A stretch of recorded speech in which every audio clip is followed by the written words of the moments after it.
Bonsoir mes amis, j'espère que vous allez bien. Depuis hier, je voulais rajouter la fin du tirage à cette guidance qui a mis 4 heures, 24 heures à être en ligne sur YouTube par rapport à la guidance Nouvelle Lune. Alors ça ne nous parle pas franchement comment dire, de nos vœux, de nos demandes à faire pour la Nouvelle Lune. Ça nous parle plutôt de l'ambiance actuelle, de comment gérer la situation.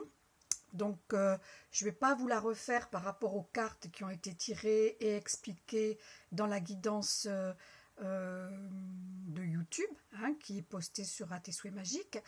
Je vais plutôt aller vers ce que j'ai rajouté et donc vous apporter des explications. Alors la première carte qui a été tirée, c'est la carte du cœur émeraude qui nous parle du chakra cœur. Et comme c'est raccord avec ce que je vous disais dans la vidéo précédente de cette période, c'est que notre cœur est peut-être palpitant et malmené, et on nous dit de rester vraiment centré sur notre cœur, et le cœur étant le centre des émotions et aussi étant le centre de l'amour, en particulier de l'émotion d'amour et de ses blessures. Donc ça fait vraiment écho à ce que je disais. Je vais passer à la suite parce que je vais pouvoir rebondir aussi. La suite, c'est l'ogre gourmand, bien sûr, qui parle d'énergie négative, de personnes négatives et pourquoi pas de bébêtes invisibles négatives que j'ai recouverte avec la carte de la potion filtrante.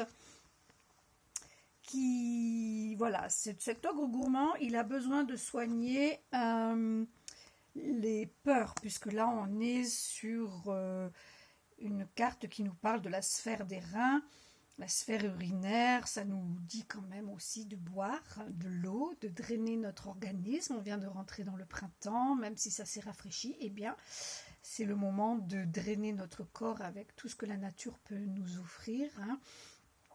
Je ne vais pas faire la liste, vous le savez. Et surtout, cette carte, elle nous parle des peurs. Donc, voilà, on nous dit de rester dans l'amour et dans la gestion de nos peurs face à l'ogre gourmand. Et puis surtout, le tout est recouvert par la grâce. D'accord ? Donc, c'est comme s'il y avait une méga protection, une sorte de bénédiction, et quelque part l'issue va être favorable.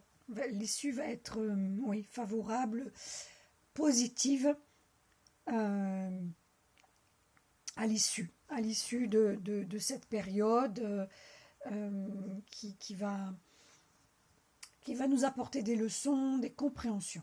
Voilà, il faut juste être patient. Il faut aussi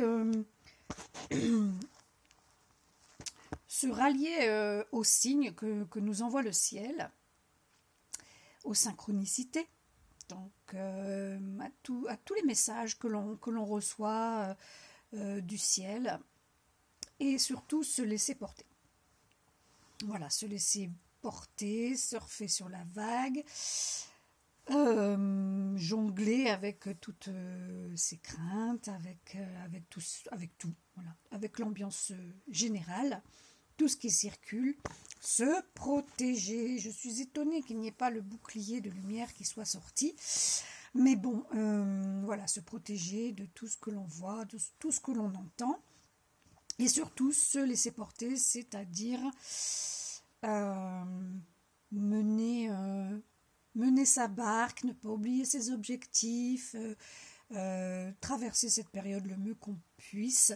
Et de toute façon, on ne maîtrise rien, donc avoir peur ne sert à rien, au contraire, ça aggrave le cas. Et donc, se laisser porter, c'est vraiment suivre la vague, suivre le mouvement, faire avec et lâcher prise sur le contrôle qui ne sert à rien en fait, puisqu'on ne contrôle rien en gros. Et ces deux cartes, j'ai tiré une autre pour recouvrir, et c'est donc l'ascenseur spirituel qui est là, qui nous fait son coucou. Eh bien, les signes célestes, se laisser porter pour grimper dans cet ascenseur qui nous aidera à nous élever, à alléger la situation, à avoir une vue plus en hauteur, plus avec du recul. Voilà ce que je peux vous dire, les amis fées et les amis lutins.